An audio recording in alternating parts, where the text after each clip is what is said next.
दोस्तों, स्वागत है आपके मेरे YouTube चैनल पर। आज की कहानी आपके दिल को छू लेगी।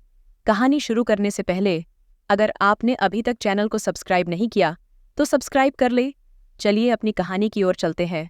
मेरी बीवी बहुत ही खूबसूरत औरत है, मगर मेरी साली भी किसी से कम नहीं। मेरी शादी को 3 साल हो चुके हैं।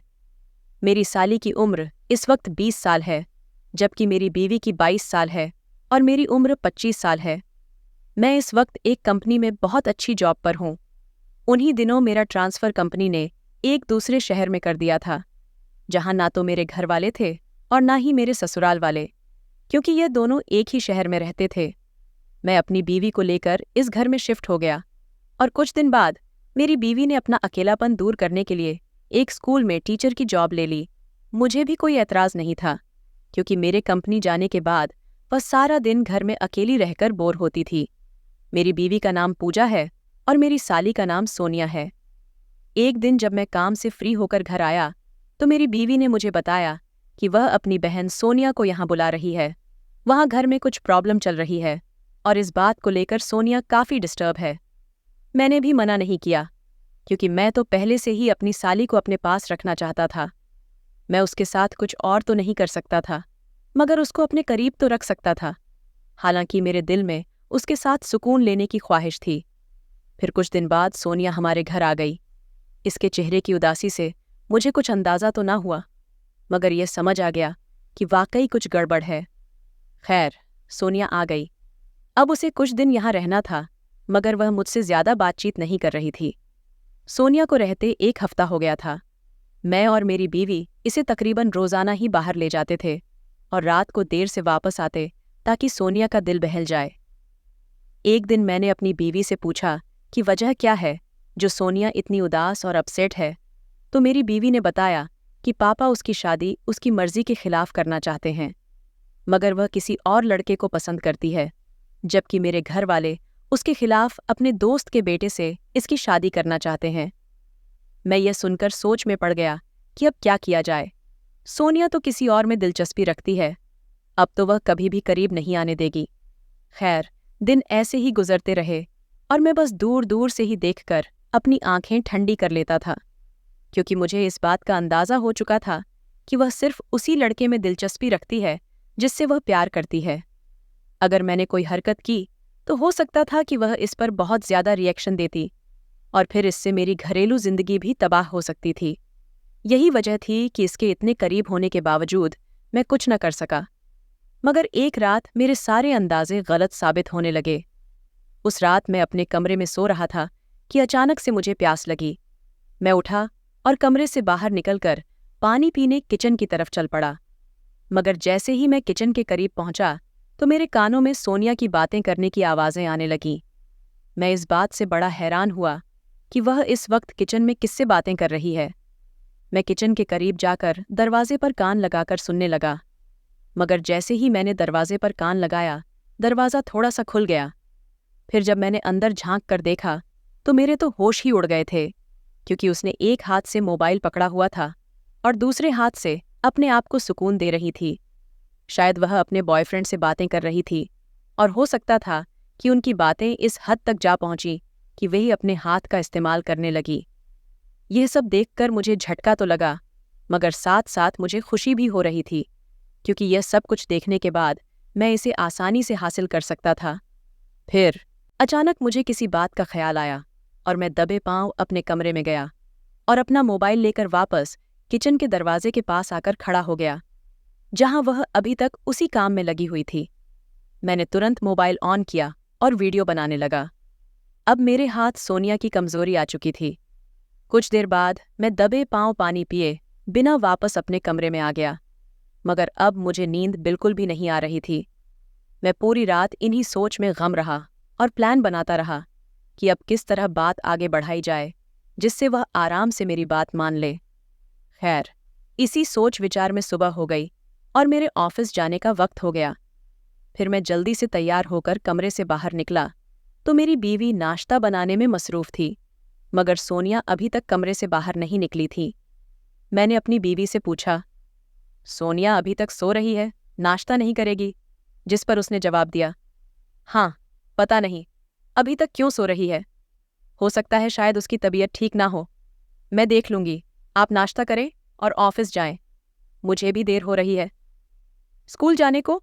मैं उसकी बात सुनकर नाश्ता करने में मसरूफ हो गया और थोड़ी देर में ऑफिस के लिए रवाना हो गया। मगर ऑफिस में मेरा बिल्कुल भी दिल नहीं लगा और सारा दिन मैं अपनी साली के बारे में ही सोचता रहा। फिर इसी तरह 2 दिन गुजर गए और कुछ न हो सका। मगर तीसरे दिन जब मैं शाम को ऑफिस से घर आया तो मेरी बीवी मेरे लिए एक खुशखबरी लेकर बैठी थी। उसने बताया कि स्कूल में एक सेमिनार हो रहा है और उसे 2 दिन के लिए समारोह में बुलाया गया है, जो कि दूसरे शहर में था। मैंने उससे कहा, ठीक है, मैं ऑफिस में छुट्टियों के लिए अप्लाई कर देता हूँ, फिर साथ चलेंगे। तो उसने जवाब दिया, नहीं, मुझे अकेले ही जाना होगा, किसी के साथ नहीं जा सकती, क्योंकि स्कूल की और भी टीचर्स जा रही हैं। सारा इंतजाम स्कूल की तरफ से है। यह सुनकर तो मेरी खुशी का कोई ठिकाना न था। फिर मैंने कहा, मैं क्या घर में अकेला रहूंगा? उसने जवाब दिया, अकेले क्यों, सोनिया है ना आपके साथ, और फिर मैं 2 दिन में ही तो वापस आ जाऊंगी। मैंने अपनी बीवी से कहा, सोनिया का तो यहाँ होना ना होना एक बराबर है, क्योंकि वह तो मुझसे बात करना तो दूर, मेरी तरफ देखती तक नहीं है, और तुम कह रही हो कि सोनिया है ना तुम्हारे साथ। जिस पर मेरी बीवी ने सोनिया की तरफ देखते हुए कहा, सोनिया, तुम अपने जीजू का ख्याल रखना और उनसे बातें बगैर भी करती रहना, जिससे तुम्हारी उदासी भी चली जाएगी। सोनिया ने अपनी बहन की तरफ देखा और सिर हिला दिया। उधर मैंने उदास होने की एक्टिंग करते हुए अपनी बीवी को जाने की इजाज़त दे दी। फिर हम लोगों ने खाना खाया और सोने की तैयारी करने लगे और अपने कमरे में चले गए। सुबह उठा तो मेरी बीवी जाने के लिए तैयार हो रही थी और कुछ ही देर में वह स्कूल रवाना हो गई। उसे तीसरे दिन वापस आना था। अब घर में मैं और सोनिया थे। मुझे भी ऑफिस जाना था, तो मैं भी तैयार होकर ना चाहते हुए भी ऑफिस चला गया। खैर, मैं प्लान कर चुका था कि आज कुछ न कुछ करना है। ऑफिस में मैंने अपना प्लान तैयार किया और उस पर अमल करने का सोचा। मैं ऑफिस से शाम को वापस घर आया तो सोनिया में कुछ अजीब सा बदलाव महसूस किया। ऐसा लगता था जैसे वह मुझसे कुछ कहना चाहती हो, मगर कह नहीं पा रही थी, लेकिन मैं इसे नज़रअंदाज करता रहा। फिर इसी तरह वक्त गुजरा और रात के खाने का वक्त हो गया। हम दोनों साथ खाना खाने लगे। सोनिया ने बहुत अच्छा खाना बनाया था। मैं खाना खाने के दौरान उसके खाने की तारीफ करता रहा, मगर वह अब भी खामोशी थी। खाना खाने के बाद सोनिया बर्तन धोने चली गई और मैं चुपचाप अपने कमरे में चला गया। मुझे समझ नहीं आ रहा था कि सोनिया से किस तरह बात शुरू करूं। फिर मैंने मोबाइल निकालकर उसकी वह वीडियो देखने लगा जो मैंने उस रात बनाई थी, जब वह किचन में अपने बॉयफ्रेंड के साथ बात कर रही थी। अभी कुछ ही देर गुजरी थी कि दरवाजे पर दस्तक हुई। मैंने तुरंत मोबाइल बंद किया और बोला, आ जाओ, दरवाज़ा खुला है। वह अंदर आ गई और खामोशी से मेरे सामने बैठ गई। कुछ देर गुजर गई, मगर वह कुछ न बोली। मैंने उससे पूछा, सोनिया, क्या बात है? आज तुम पहले से भी ज्यादा परेशान लग रही हो। आखिर ऐसी कौन सी बात है जो तुम्हें इतना परेशान कर रही है? मेरी ये बात सुनते ही वह एकदम से रोने लगी। मैं उठा और उसके नज़दीक जाकर उसे तसल्ली देने लगा। कुछ देर रोने के बाद वह चुप हुई और मेरी तरफ सवालिया नज़रों से देखने लगी। मैं उसकी हिम्मत बांधते हुए बोला, सोनिया, देखो, मुझे तुम अपना दोस्त समझो। तुम मुझसे तुम्हारी हर बात मेरे दिल में ही रहेगी, और हो सकता तुम्हारी हर बात मेरे दिल में ही रहेगी, और हो सकता है कि मैं तुम्हारी परेशानी का कोई हल भी निकाल सकूं। ये कहकर मैं उसकी ओर नज़दीक हुआ और उसका हाथ अपने हाथ में ले लिया।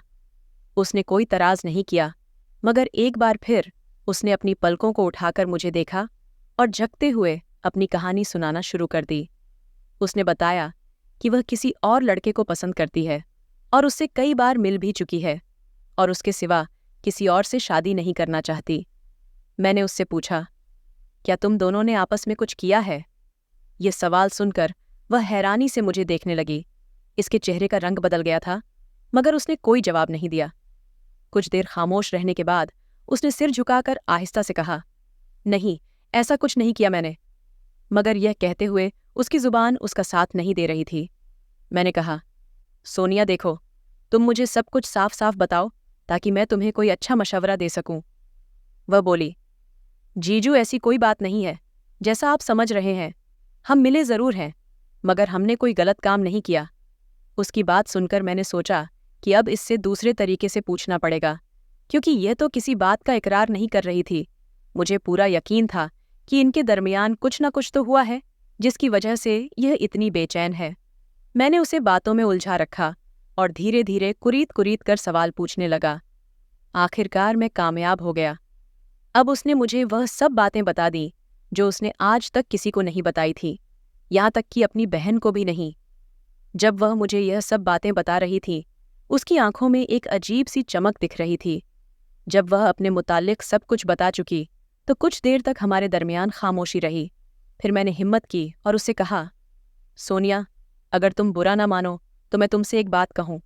उसने कहा, बोलिए जीजू। तो मैंने कहा, सोनिया, अगर तुम चाहो तो तुम्हारी इस कमी को मैं पूरी कर सकता हूँ। मेरे यह कहते ही वह एकदम से जैसे चौंक गई और हैरानी से मेरी तरफ देखने लगी, मगर फिर भी वह खामोशी से बैठी रही और उठकर नहीं गई। इस वजह से मेरी हिम्मत थोड़ी और बढ़ गई। फिर मैं उसे बातों में लगाकर समझाने की कोशिश करने लगा और वह खामोशी से बैठी नज़रें झुकाए मेरी बातें सुनती रही। बातों बातों में एक बार फिर मैंने उससे वही सवाल किया, मगर इस बार भी उसने कोई जवाब नहीं दिया।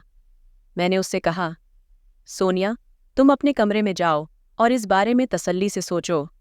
अगर तुम्हें अपने आप से हाँ में जवाब मिल जाए तो आ जाना, और अगर नहीं तो समझ लेना कि हमारे दरमियान ऐसी कोई बात नहीं हुई। मेरी यह बात सुनकर वह उठी और खामोशी से कमरे से बाहर निकल गई।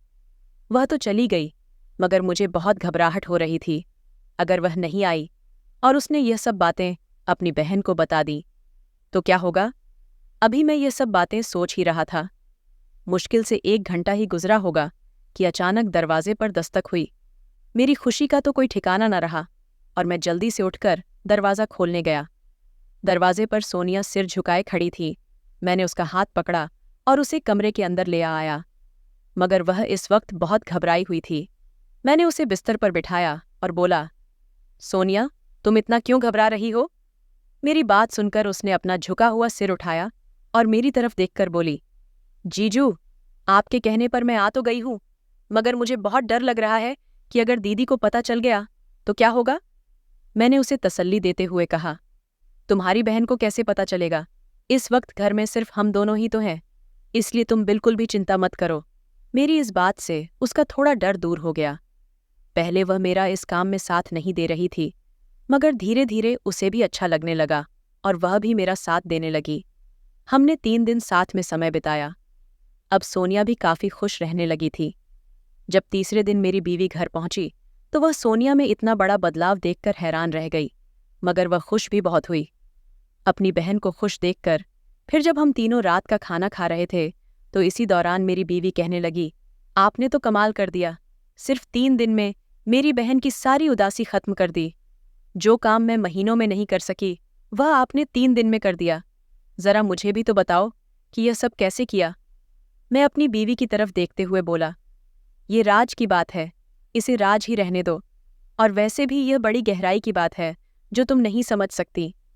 यह कहकर मैं और सोनिया एक दूसरे को देखकर मुस्कुराने लगे।